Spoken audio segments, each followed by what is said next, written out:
Hello everyone, welcome. We're officially in December of 2024, which means the new year is fast approaching and it's time to start talking about 2025 reading goals, reading plans, and also my most anticipated 2025 book releases. I always get the most excited for my end of the year content every year because I love doing my wrap-ups of all the books I read and my favorite books I read in the year, but I also love to look forward into the new year and look at the new books that are being released and round up all of my favorite ones and share a list with you, and that is what we are doing today because there are a few books that I am very excited for next year. Compared to past years, actually, I think there are fewer books on this list than I've had on previous lists, only because I feel like there just isn't as much, or at least as much that I know about. Maybe I'm more out of the loop than I've been in the past, but there just isn't as much that I'm interested in. But this year, I feel like I kind of struggled putting a complete list together. Obviously, I'm still extremely excited for these books, but I thought that there would be more. And maybe there will be. Maybe there are books that haven't been announced. Maybe there's plenty that I don't even know about. But I am very excited about these ones that I am going to share with you. I just feel like there should be more. Or maybe it's just that my reading tastes are changing. Before we get into my list, I do want to share with you all the sponsor for today's video, which is Craftsy. Craftsy is an online community perfect for crafters, makers, and anyone who is into crafty hobbies. They offer thousands of classes in all different types of categories, like drawing, painting, quilting, sewing, any kind of crafty activity that you can think of, they've got classes for it. And whether you're a beginner just trying to learn something new, or you're already advanced and looking to further develop your skills, they have something to meet everyone's skill set. Going into this new year, one thing I really want to do is just focus on some more of my hobbies that I do just for me. And one thing I really love doing is painting. Looking at some of the classes and resources on Craftsy so that I can try new things and try new styles and new mediums that I've never explored before has been so nice because their classes and their resources are so easy to access. Their instructors are professionals and experts in their fields. So if you are a creative who wants to either try something new or develop your skills in a new craft, whether it be knitting, which you can always do while listening to audiobooks, that's another thing I'm kind of tempted to get back into learning. The first 1,000 subscribers to click my link in the description will get a full year of premium membership to Craftsy for only $1.49. The offer is only valid for new members, but be sure to check it out and try learning a new craft today. So thank you again to Craftsy for sponsoring today's video, but without any further ado, let's get into my list of most anticipated book releases of 2025. Starting off, we have the only book that I actually have a physical copy of already, and that is Watermoon. I am absolutely obsessed with this cover. When the publisher offered to send it to me, I immediately had to say yes because I was just so drawn in by the cover art and the description of the book. All I know about this book is that it follows the story of this magical pawn shop where you can sell your regrets, your memories, your choices, and it follows the story of the daughter of the owner of the pawn shop. When her father dies, she ends up inheriting the pawn shop, and then the story kind of goes on from there. She goes on some kind of magical adventure. It is an adult novel, it's fantasy, seems to be kind of fantasy magical realism along those lines, exactly the type of story I love. This feels like it's going to be a very immersive type of modern fairy tale, just based on the description alone. So I'm very excited to read this. I hope it lives up to the expectations I've placed on it in my head, but it feels like the type of story that will be exactly my cup of tea. So I'm very excited about this release. I have not heard anyone talking about it, so I'm curious to know what people end up thinking and what I end up thinking, but I will keep you updated. Next up on my list is Death of the Author. This book follows the story of a character who is an author, and she is recently fired from her job, and she decides to write a book that's different from any other book she's ever written in the past. And this book ends up kind of taking life of its own in the sense that it starts to change the world around her in some way. It seems to be a story within a story and a story that seems to come to life. That is like one of my favorite tropes in fiction, so I'm very excited about this. It seems a little speculative fiction, a little fantastical, which again is exactly the type of book that I like, and I'm hoping that it also lives up to my expectations. Next up on my list is Emily Wilde's Compendium of Lost Tales. This is technically the third book in the Emily Wilde series, and no, I still have not read the second book, but I am putting the third book on my list. Okay, don't judge me. I really loved this first book when I first read it, and yes, still have not read the second book. I know, I need to. I own it. I don't have an excuse. I just haven't been in the mood. But I do really like the series, and I know I'm gonna like the second book too, so I am excited for the third book to release. And maybe by the time this comes out, I will have read the second one, or I can just wait until it does come out and binge read them back to back so that I can have a little book series marathon, which is what I do like to do. This is is the only series that includes fae that I have ever liked. Personally, I'm not a really big fan of the fae trend in a lot of fantasy, especially like romantic fantasy. It's very fun. It reminds me a lot of the Spiderwick books that I read growing up. That's what I always compare it to. But it's a fantastic series and I'm so excited for this third book to come out. Next up on my list is probably one of my most anticipated books for 2025, and that has to be Great Big Beautiful Life by Emily Henry. What is there to say other than Emily Henry knows what she's doing when it comes to writing romance books? Every single one hits, every single one is good. They're all fun. Some of them mean more to me than others. Some of them I like more than others, but nonetheless, they're all fun to read. And whenever spring, summer comes around, I always love picking up her new book for the year. So I am really excited for this one. I don't know anything about this other than it's about two writers. So it seems like thematically in that sense, it's going to be similar to Beach Read, but we'll see how this one goes. I don't really care to know much about it. I just know that I'm in for an Emily Henry novel, and that's kind of all I need to know. Next up on my list is actually a book that was on my list last year, but the release of this book was delayed, and that book is A Witch's Guide to Magical Inkeeping. This is by the same author who wrote A Very Secret Society of Irregular Witches, which is one of my favorite books of all time. And yes, this book was supposed to release in 2024, but the release date was pushed back. I don't know anything about this book, honestly, don't want to know. Obviously, the main character is going to be a witch, and there will be an innkeeper, and it's going to be a romance novel, and that's all I need to know. And it's going to be cozy and wonderful and cute with great writing, and I'm going to be obsessed with it. You can tell that my expectations for this book are very low.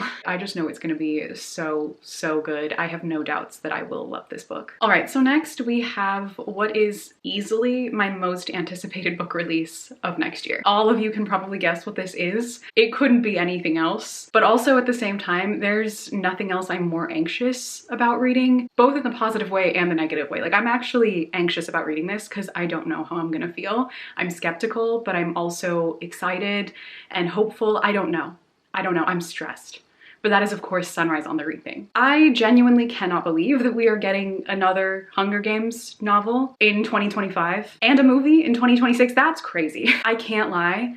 I genuinely don't know how I'm going to feel about this. I have always said I don't want a Haymitch novel. I don't want a Finnick novel. Like, I don't need another book about the other games. I want desperately to have faith in whatever Suzanne Collins writes, because I didn't when Ballad of Songbirds and Snakes came out. That's why I didn't read it for like 2 years after it came out, because I was so worried that it wasn't going to be good, and I was wrong and I loved it. But I feel the same way about this one. Like, I'm really worried. I'm obviously going to read it like the second it comes out. I don't want this to ruin the Hunger Games for me, you know? But at the same time, I need to know what she has to say, because it could be excellent. This could end up being my favorite book in the entire series. Who knows? There's no way to know until it comes out. But despite my skepticism, I am so excited. A lot of you have been asking me why I still haven't made the Hunger Games video. It's in part because of the release of this, like the announcement of this book. It made me decide to delay until this comes out so that I can make a full comprehensive series on the entire series, or maybe start releasing some of the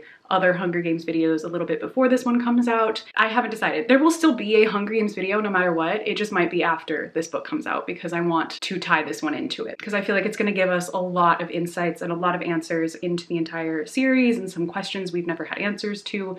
So anyway, I'm very excited. I'm very nervous. I really want to love it. If I don't, you may not hear from me for a long time, or you may hear from me nonstop. I don't know, because I love to complain as well. I feel like people are gonna think that I'm being really negative or pessimistic about this, and I'm not trying to be. It's just the critical thinker in me. I'm not gonna apologize for it, because I think it's something we all need to do more of, especially a lot of us online. This is a topic I do want to talk about in whatever future Hunger Games video I do end up making. And I have briefly touched on it before, but the commercialization of the Hunger Games franchise, particularly through the films, I'm not even really talking about the books, but especially now that she's releasing these books in conjunction with a film release almost immediately after the book's release, and also working with and continuing to work with, as far as I know, an openly Zionist director. I feel like we just have to keep our critical thinking hats on. You know, like they used to say that in school. I feel like that just always has to stay on. No matter how much you might love something or someone's work, that always has to stay on. You know, you always have to think about something beyond your own nostalgic love for it. So yeah, I am very excited for the book. Don't get me wrong, extremely excited. I feel like I'm gonna love it. I really want to, but I'm also scared. Next up on my list is a book by an author who used to be one of my favorite authors of all time, and I still love their work, absolutely love it, but I just haven't really talked about them for a while because they haven't had a book release I've been excited about. But in 2025, there's finally a new V.E. Schwab book that I'm really excited about, and that is Bury Our Bones in the Midnight Soil. I don't really know anything about this book. I do know that it takes place in 3 different time periods. I don't know if we get like a character in each time period or if there's time travel or anything like that. I don't want to know much because I feel like one of my problems with going into The Invisible Life of Addie LaRue, which is by now probably her most popular book, that I actually did not like very much. I didn't dislike it, but I thought it was okay. Nowhere near her best work though, and that's like everyone's favorite. I feel like part of my problem with that was that I knew too much about it before I started it. I'd built up way too many expectations, and then there was so much hype around it too that by the time I read it, I was like, this is just okay. Compared to her other work, especially, that I really love, it was just not my favorite. So I don't want to know too much about this. I just want to be surprised and let it take me on a journey,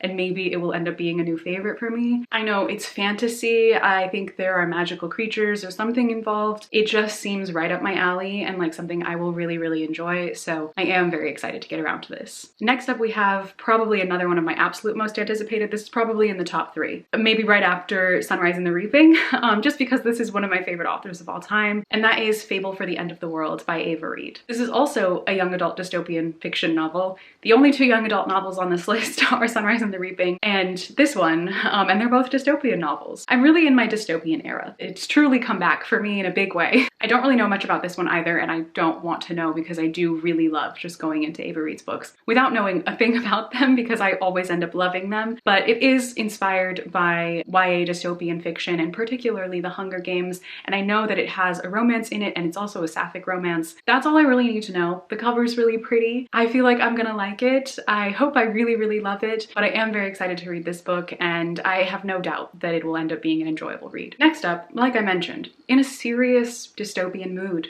this year and looking into the next, because the next book on my list is The Unmapping. This is another dystopian science fiction novel. It takes place in New York, and one morning everyone in the city wakes up only to find out that their building is in a different location than it was yesterday, and no one knows how that happened or why. And so it just seems like it's going to be really interesting and mysterious, and I know it's set to explore themes of climate change, political unrest, a lot of other social issues, so it seems like exactly the type of thing I will also like, and all the things I like in my dystopian fiction. And this book is being published under Marinez's imprint with Bindery Books. If you know Marinez from My Name is Marinez, she's an OG booktuber here and also a book talker now, but I've been following her for years and know her, so I was really excited when she announced this and that this book was coming out. The book sounded really interesting, so I'm very, very excited to read this, and I have a feeling I will end up loving it. But we are now very quickly losing all sunlight, but that is actually it. That wraps up our entire list of my most anticipated book releases of 2025. Let me know in the comments down below what your most anticipated release for next year is, and also let me know if any of these books are on your list as well, and what I should add to this list, because I'm definitely forgetting something, or there's others that I've just never heard of. If you'd like to follow me on any of my social media, all my links are in the description box as always.